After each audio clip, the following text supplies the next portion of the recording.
Welcome to Enlightenment Unknown, Life of a Spiritual Nomad. Join Reiki Master and Quantum Healing expert Wes Coons as he guides listeners through the depths of self-discovery and spiritual enlightenment to uncover the version of you we haven't met yet.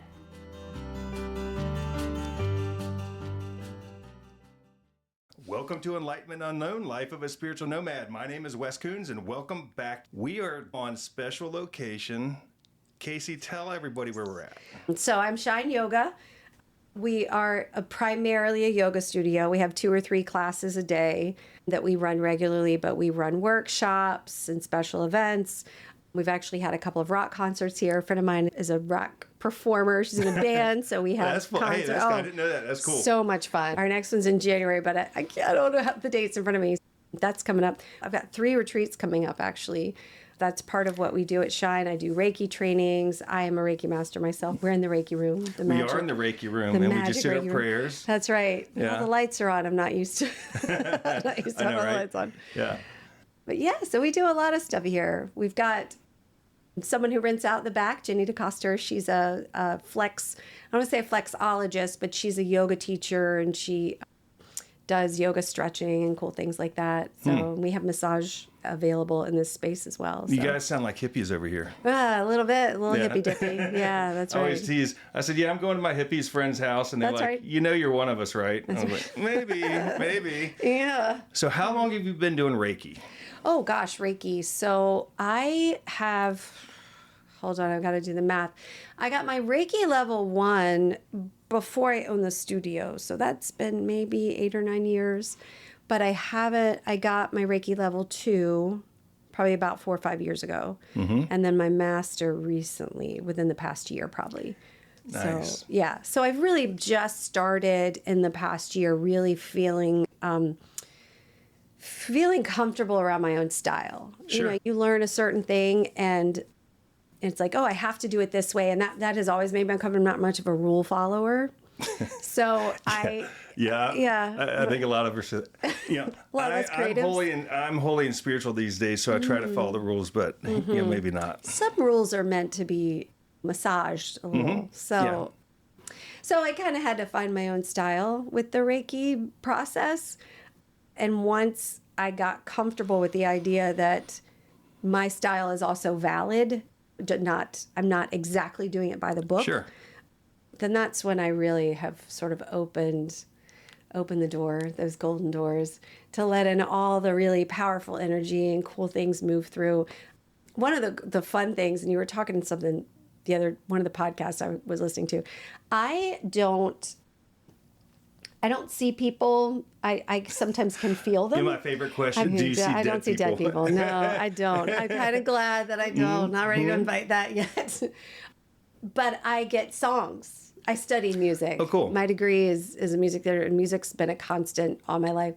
So I get songs a lot of times, and I'm learning to trust that when I hear a song there's probably someone in the room or something in the room who's offering me a message to give to someone else. So that was kind of a fun thing that I learned about myself that's just been, the past 3 or 4 months.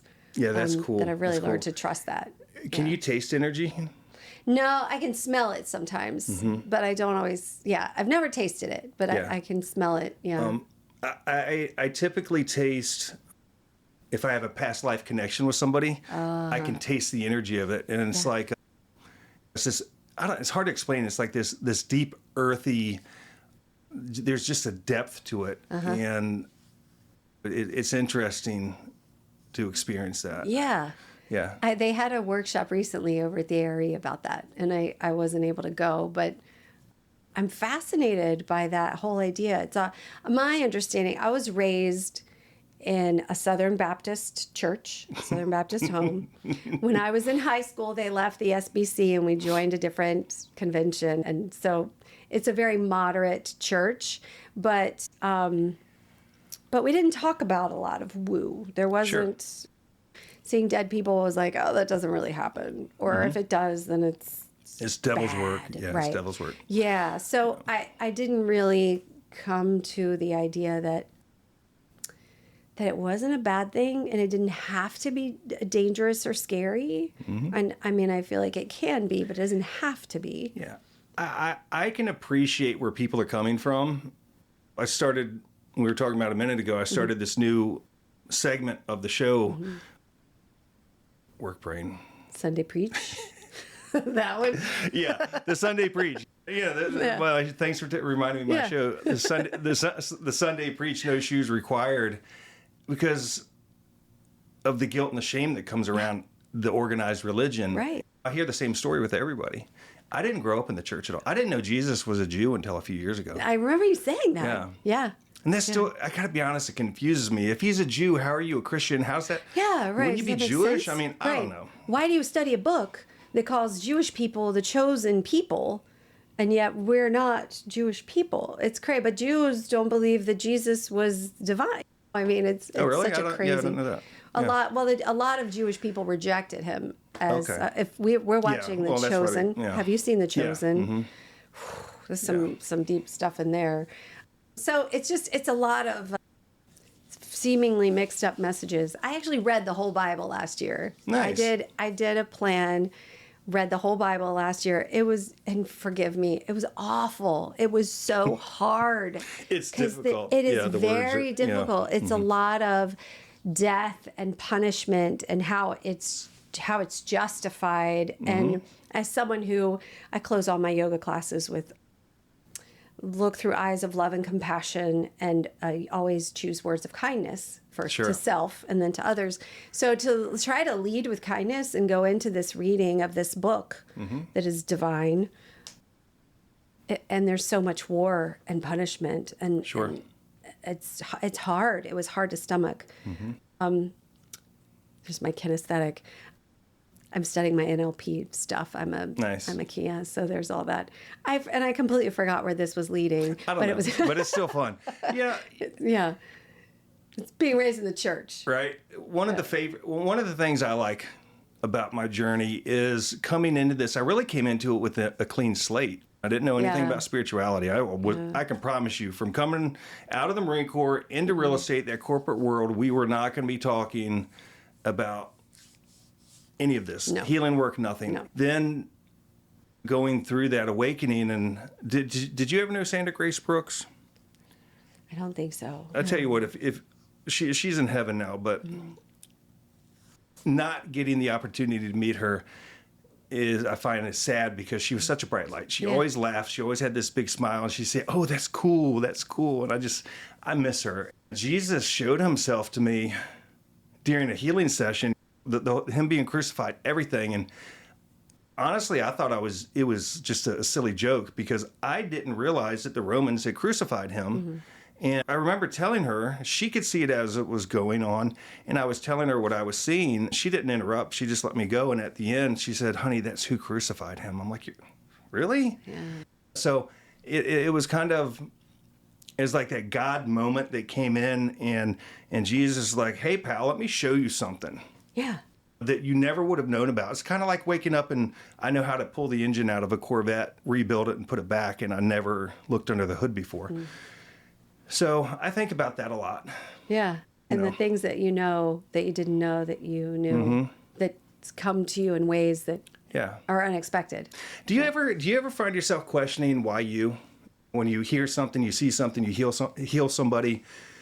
Because I think everybody can heal people. You don't have to be this trained. Jesus didn't come out of the burning bush and say, "Wes and Casey, you're anointed." But do you ever question, why me? Oh, absolutely. Yeah. Absolutely. I do that a lot. And how? How me? Why should I be able to do this? I'm not special. Yeah. I'm just human, just like everybody else. But I think you talked about this on another podcast. I think it comes so much from trauma. Yes. And you don't get, like, we are born without trauma. I mean, we talked about this before. Our mothers and our grandmothers have trauma that we carry. We have trauma at birth, because birth is a traumatic experience, not just for the mother and the father watching, or the family, anybody, but also for the baby being born. the ways that we learn, our parents are imperfect. They're human and they're imperfect. Sure. And they can only do the best they can do with the resources they have and the tools they know. So we don't get to age birth without trauma, but much less age 50. Here I am at the big 50, still learning trauma about my own infancy. So I am a creative person, and I think genetically that's my makeup, just because my whole family has been creative. We're musical and artistic, and so I think that's some level of it. But I think also it's the kind of trauma that I was born into. Sure. So yeah, I do question that. But again, at the same time, a lot of people are creative and artistic. A lot of people have trauma. Well, let me ask you this real quick. Close your eyes. Okay. Do you feel the heat coming in be on your left side, come into the room? Can you feel that pressed against you? Can you Over feel here? that? Uh-huh. Yeah, I do. Yeah. Yeah. So when we started talking about Jesus, that's Jesus's. He came in closer. He's here. Yeah. I just almost started to cry. Yeah.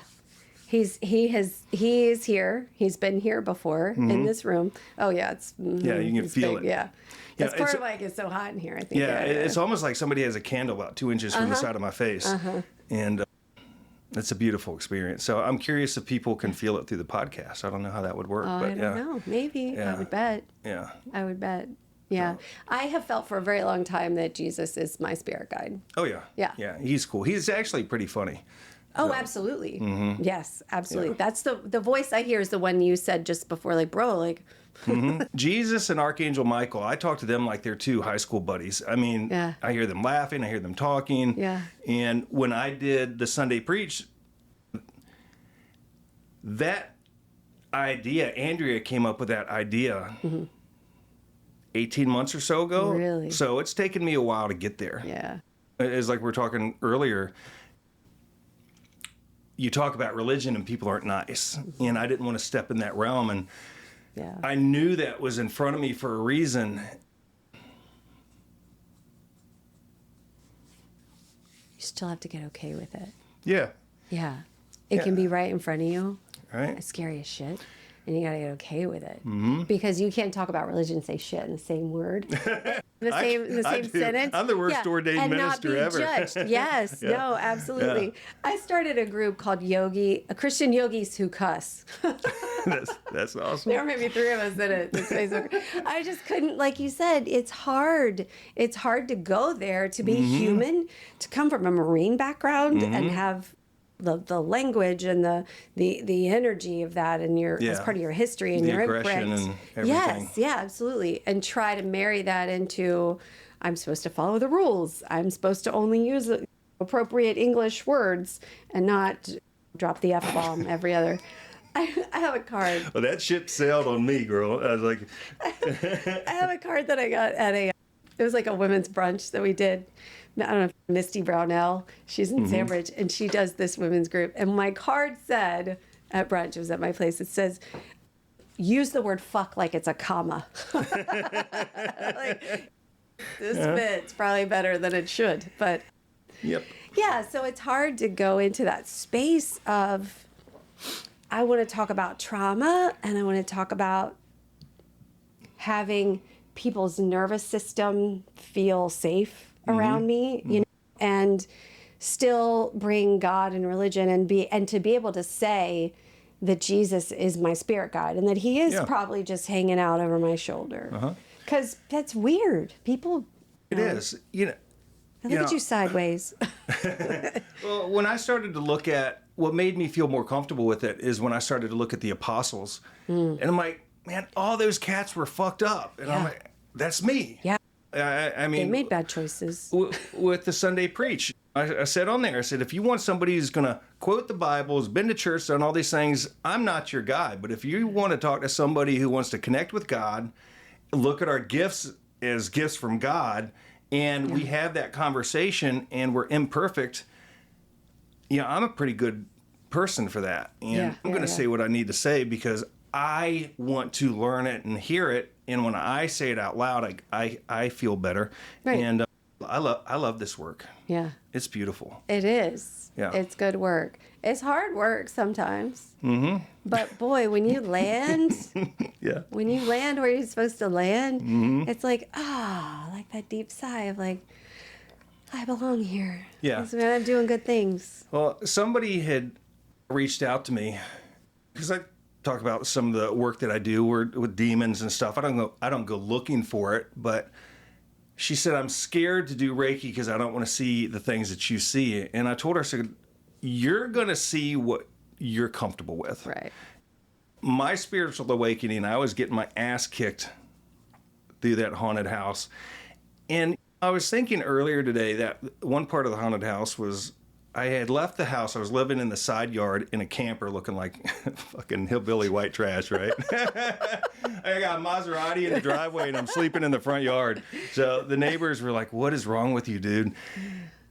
And Is this in Great Neck? Was this in Great Neck? No, I wasn't Great Neck then. Okay. I was down off of Independence. Okay. Yeah, back up there off that lake back there. Yeah. And Okay. I remember when I got to the camper and I turned around, there was this demon in my bedroom window that had to been 7 foot tall, staring at me, and I'm like, I flicked it off, and I'm like, fuck you. Right. And I probably should stop using that word, but I thought about that so much that I literally was just in that window 20 seconds before. So I'm not afraid of them. I was terrified then, but I'm not afraid anymore. If you're going through your awakening or question your stuff, I think you're going to see beautiful things. I wouldn't worry about it. Yeah. And, Yeah. But when I see that stuff now, I think it's just kind of funny. Right. So I'm just not afraid of it. That's crazy.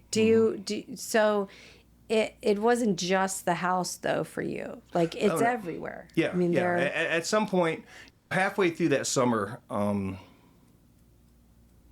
we did a ceremony on the dock and we helped all these slaves go home. Yeah. And just prior to that, I had been looking to try to fix it every day for months, and I ended up connecting with this lady from Madagascar.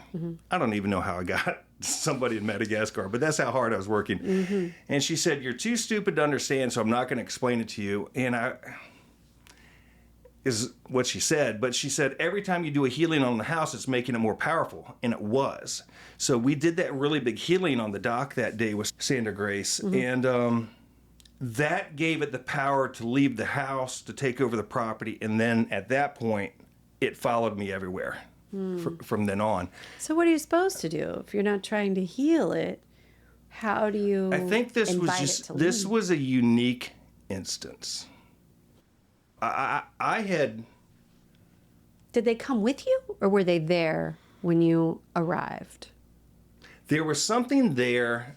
I ended up meeting the guy that built the house. I went to high school with his daughters, which I didn't know. But I'd put a post on Facebook about if you think something's not haunted, and I'd talked about the house. There's a picture of the living room, and this girl reached out. She said, "That's my house. My daddy built that house." And she came over and we talked, and so there was something on that land before. Right. It kind of went away, but we moved the swimming pool. And when we moved the swimming pool, we broke something Open. energetically in the ground. At some point, I heard this lion's roar in the living room. And the Bible says the devil will announce himself in the sign of a lion's roar. Well, I heard that, and it was terrifying to hear. And when I went downstairs, there's this demon was running at me, and he was as shocked as I was to see him. But that opened a portal in the dining room, and there was ultimately probably 5 or 6 portals in there. So I think basically what was happening is these guys somehow made it like a portal in, but there was nowhere to leave. So as these souls were being sucked in, they were feeding off of it and getting stronger. And it was bizarre, yeah, to say the least. But I mean, I would talk to healers and people who did that kind of work. And when I started to tell the story, there was many, probably 15 or 20 people that said, "Don't ever call me again." Wow. Because they were freaked out. They're afraid of it.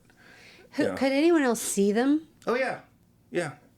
Yeah. The only person that couldn't see him was my buddy Ty. Ty would walk through there like nothing was happening. He couldn't even feel it. Nope, nothing. But he was kind of out of Like energetically speaking, he was not attuned. No, I don't think he was. And he was just so in love with Jesus and connected and stuff. And Really? I believe Ty was an angel that they sent to bring me through. And he couldn't see them. Nope. And they didn't scare him. And he didn't scare them. No, he would call me up. Yeah, I mean, this is a 4,800 square foot house. You Yeah. get a $100,000 pool we just put in. Mm-hmm. It was pretty. I'm like, there's fucking demons better be having a good time. Because I'm living in the Enjoying my campground. house. But Ty's Oh my like, can I go gosh. use the pool? I'm like, it's nighttime. He's like, yeah. And he go in the house, use the pool like it was nothing. Really? Uh-huh. And But I'm like, everyone else all could right. actually see them. Were they, like, what do they see? I mean, like, they just hang out in the corner, like, sit in a chair? I can't fathom. I mean, the more powerful ones would walk around the house, follow you.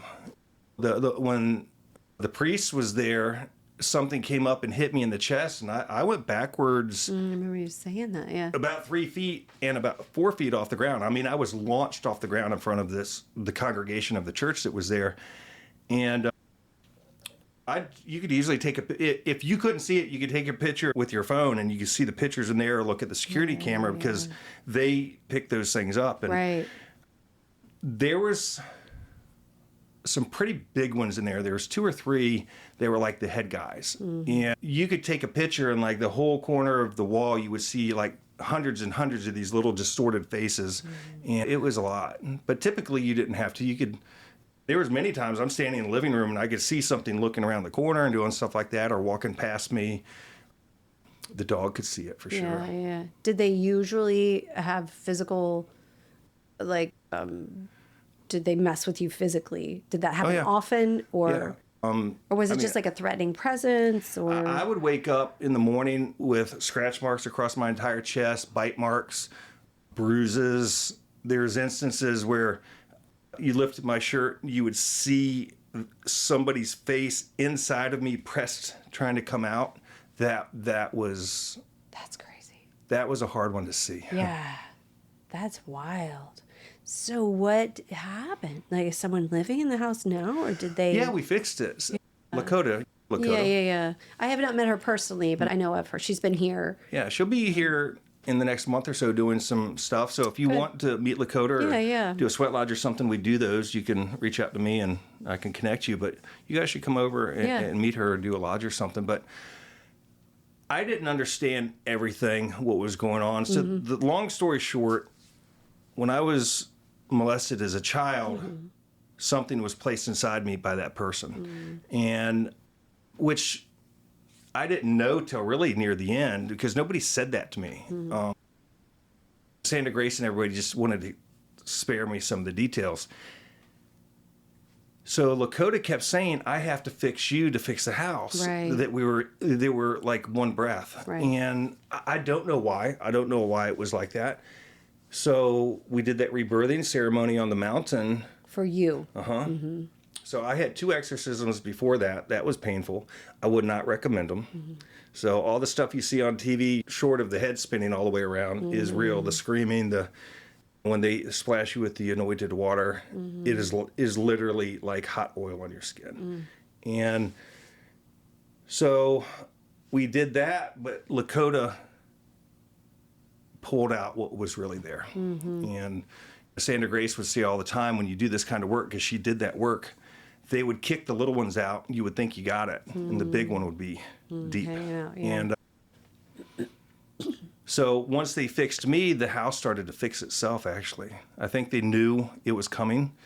And by the time she got there, there was a little old lady there that greeted her at the door. And she's talking to this dead person. I didn't really see that at that time.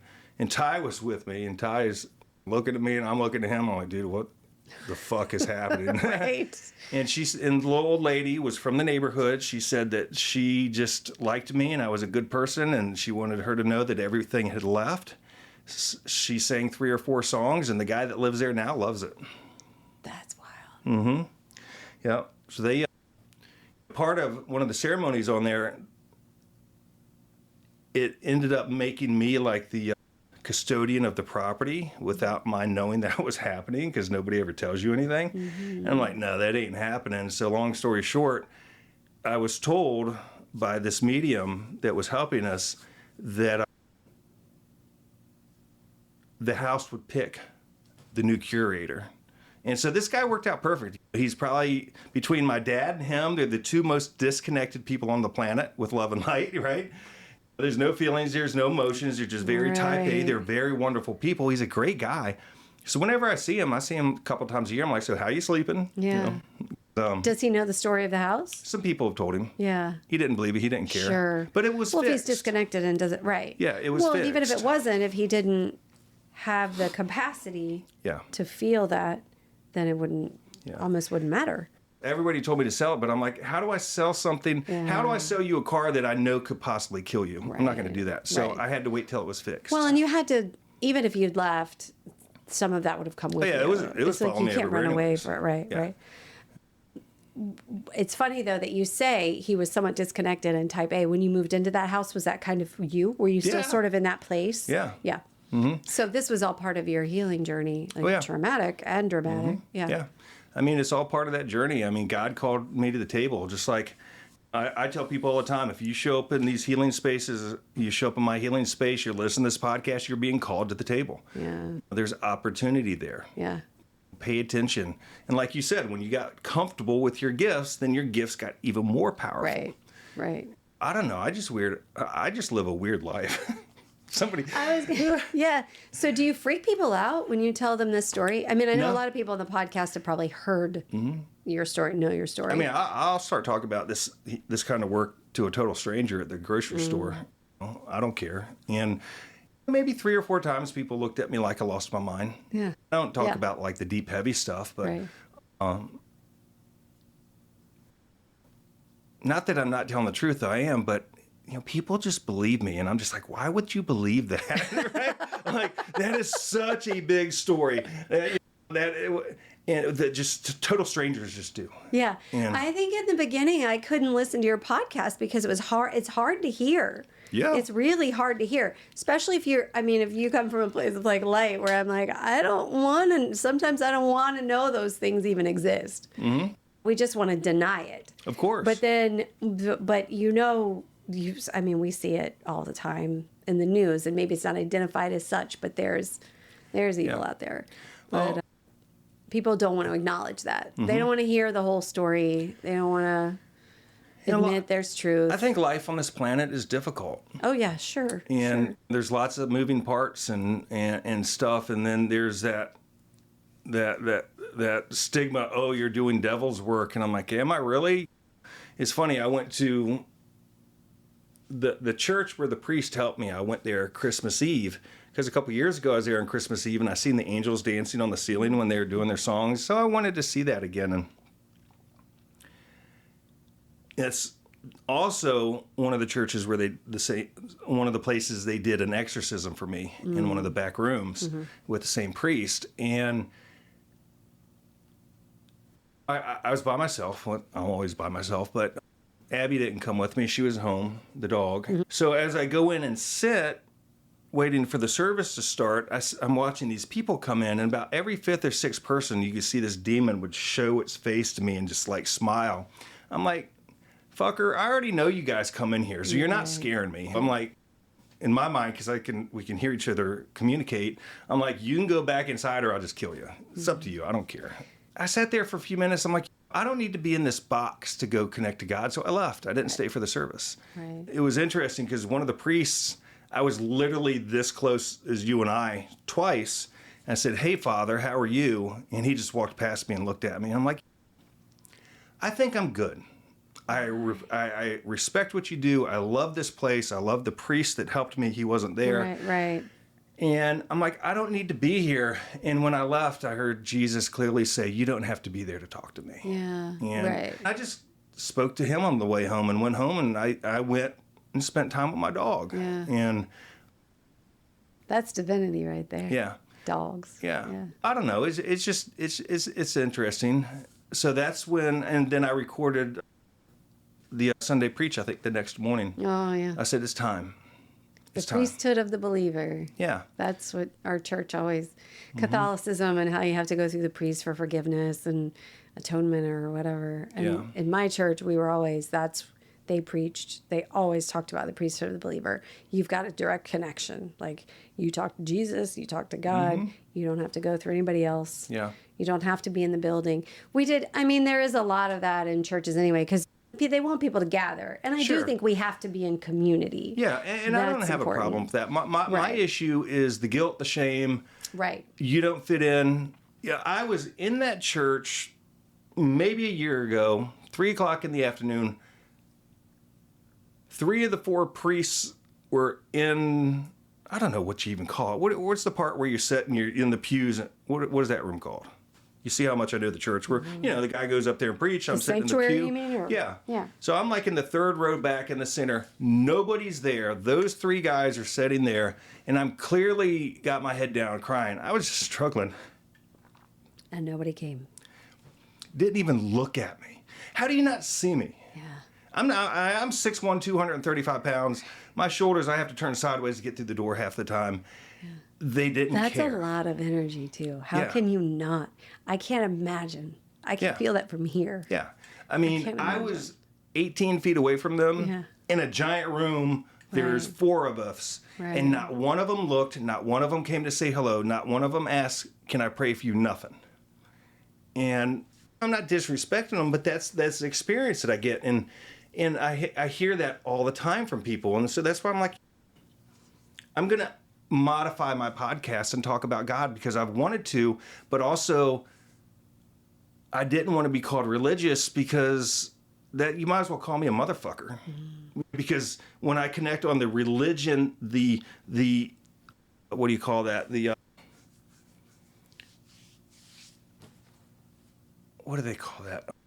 Organized religion. Yeah. Right. When you connect with the organized religion, nobody's really been nice to me, right? And when I started talking about God a little bit on Facebook, there's friends that I've been friends with 30, 40 years, and they're correcting me. Instead of saying, hey, dude, good for you. You went to Right. church? Great. Oh, you didn't say the words right, or you this and that, and you did it wrong. You Now did the song. You you're stood going up to at go the to hell. wrong time. And I'm like, Yeah. okay, delete, block. Right. And Well, it's so politicized now. Organized religion is so politicized. Yeah. And it's just like, it's not a weapon.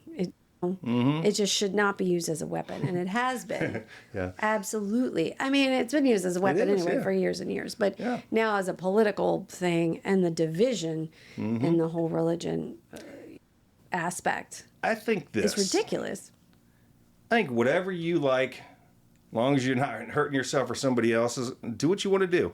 If you're white, black, gay, if you're transgender, if you identify Right. as something other than what somebody else might see you as, I think you're probably exactly where you're supposed to be, and good for you. I don't care. Right. Right. I can talk to Jesus. I can hear God. I don't speak to God the way I do Jesus because he's kind of like talking to the Different. Yeah. Yeah. yes, no, maybe so is about what you get, but it's a different energy. And I still kind of question how it's all real because it's just so big, but I know it's Right. real. I've seen it. Right. I've touched it. I've touched his feet. I've done that. He's brought me to where he's being crucified. And I know all that stuff is real. And these beautiful gifts are real. And then I get to meet people. I mean, I say all the time on the podcast, I get to sit in a room Yeah. with some of the most powerful women on the planet, including you. And that's a blessing.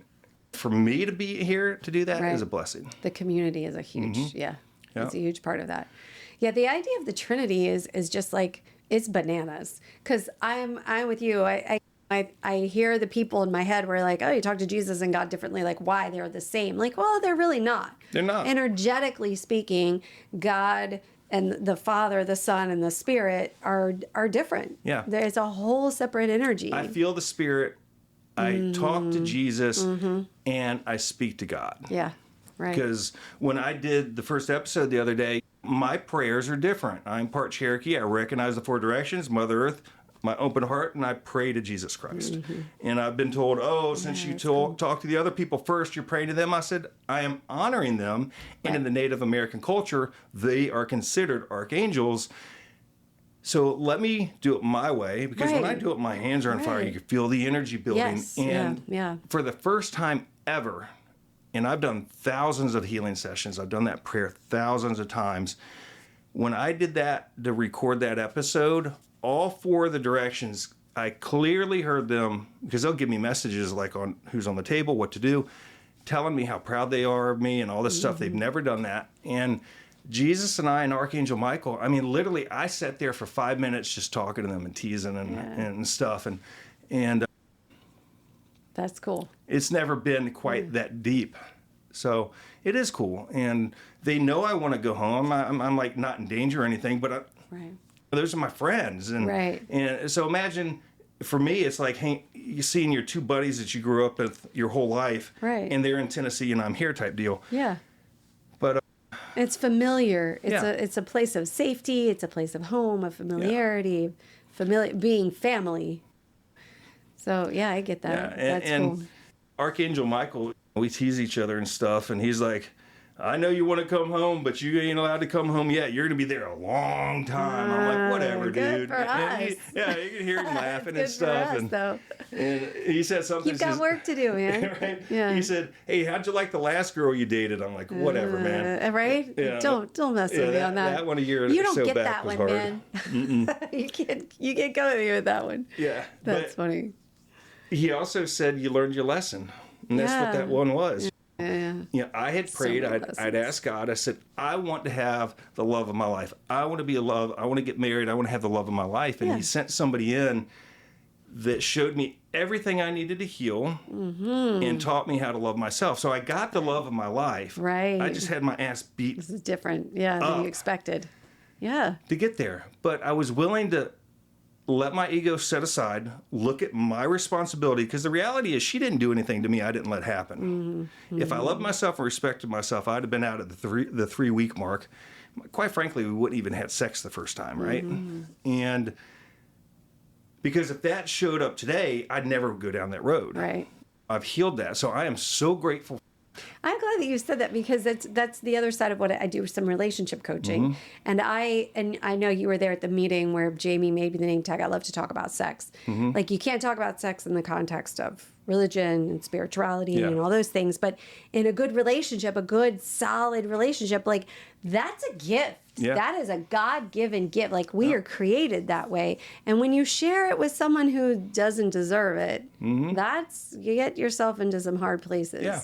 I mean, you want to change your relationships, don't have sex right away. Because Yeah. when I started looking at it that way, there's been several opportunities over the years where I'm like, had I done the old version of Wes, and I think a lot of people probably Right. get there quicker than later, I would have shared my soul, I would have shared my Right. energy with somebody I don't want to be Right. with. And I'm not disrespecting that young lady. Right. It's just, you're not my person, and, Right. and I want somebody that's more healed. I need somebody more healed. I need Right. somebody spiritual. I need somebody who is doing the deep inner work. Right. And when you're ready to share your soul first, like, that's hard to do.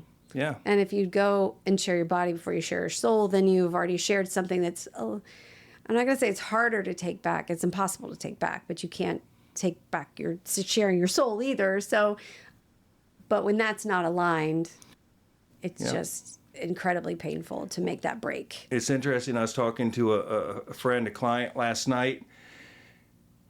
She is actually getting divorced today, so good for her. But long story short, there was a gentleman in her life, and she said, could you clear me? And when I looked at it, I was pretty confident I had cut the cords between them when I did that. And she texted me like 20 minutes later. She said, what did you do? I'm like, why? She said, because so-and-so is reaching out like a madman. I was like, well, he felt the energetic cord connection between you Right. guys being removed. So, Right. Trying to reconnect. yeah. So basically what that means is every person you've ever been intimate with, even if they didn't have permission to touch you, there's a piece of them in there. So we go in, Right. and I clear that from past lives and from the beginning of the time and end of time. So I go a little bit deeper now. And it's interesting when I start saying that doing the prayer to call that energy up to see it. When I start talking about past lives, other dimensions and stuff, it gets thicker and changes. I'm like, that's crazy. Yeah, that's cool. I've done some past life work recently with somebody who's doing a quantum healing therapy program. Oh, cool. Dolores Cannon, I think, is the Okay. who she's studying that method. And that stuff's fascinating. The Nice. idea that I had no, because religious backgrounds, like you die, you go to heaven. We don't come back as guides. We don't come back with new lives. Like we didn't talk about those things. So the idea that I'm getting this, not to mention the connection with other people, connections I have felt with other people recently. It's just like, we've been here before. We've Yeah. had a Oh, yeah. chapter together. Oh, yeah. Like, we've had a chapter together Yeah. somewhere back in the line. That's fascinating to me. Mm-hmm. You know? Yeah. The things that we bring with us that we don't resolve, that we have to carry forward, Mm-hmm. God forbid, and then not to mention the stuff in this life that we carry forward. Yeah. Yeah. Right. Well, Whew, yeah.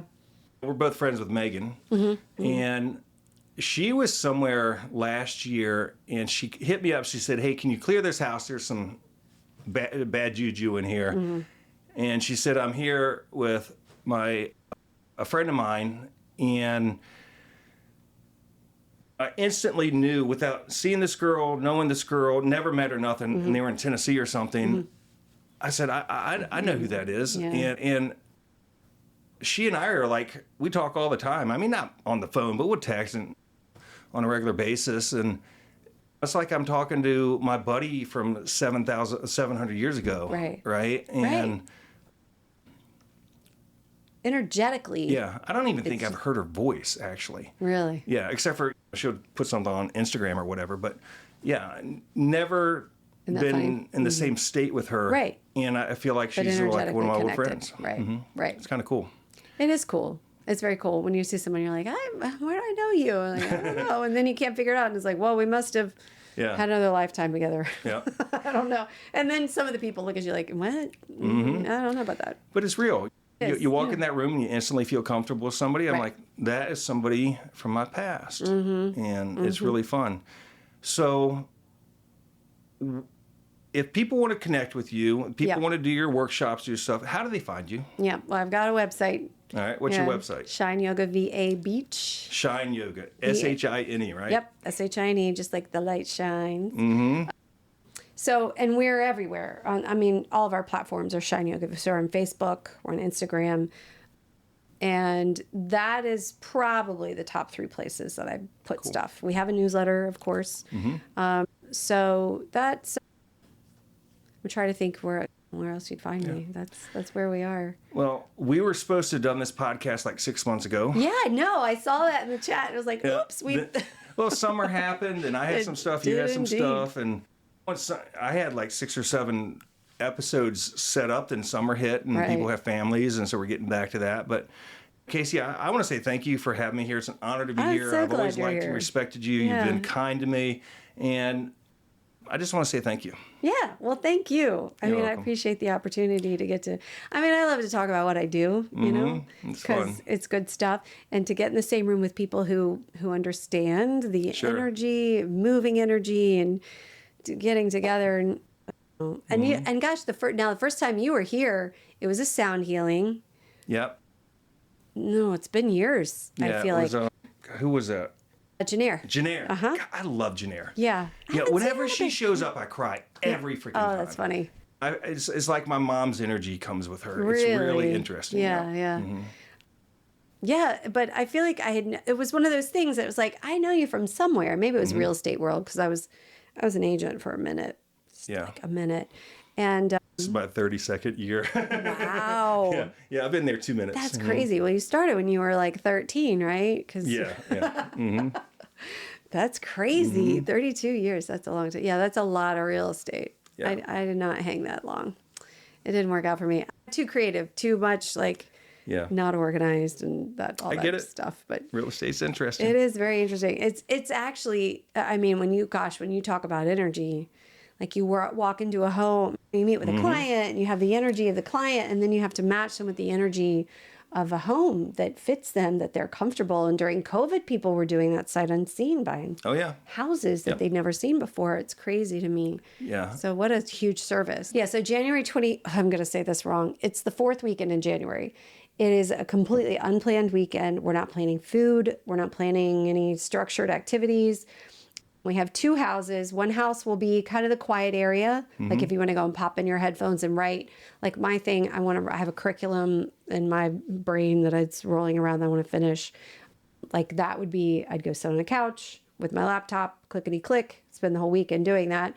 Or the other house is more of a collaborative, big dining room table, bright lights, lots of natural light and stuff. And you can come and collaborate with friends, talk about projects you want to work on or get feedback on a project. So that's the co-working retreat in January.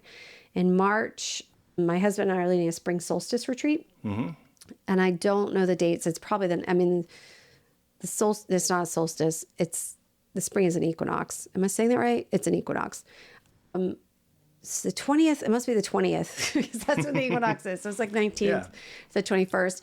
We'll do some yoga. It'll be a little more free form, more structure than the co-working. We're trying to do like bargain basement pricing because there's really no structure, but we've got to pay for the place.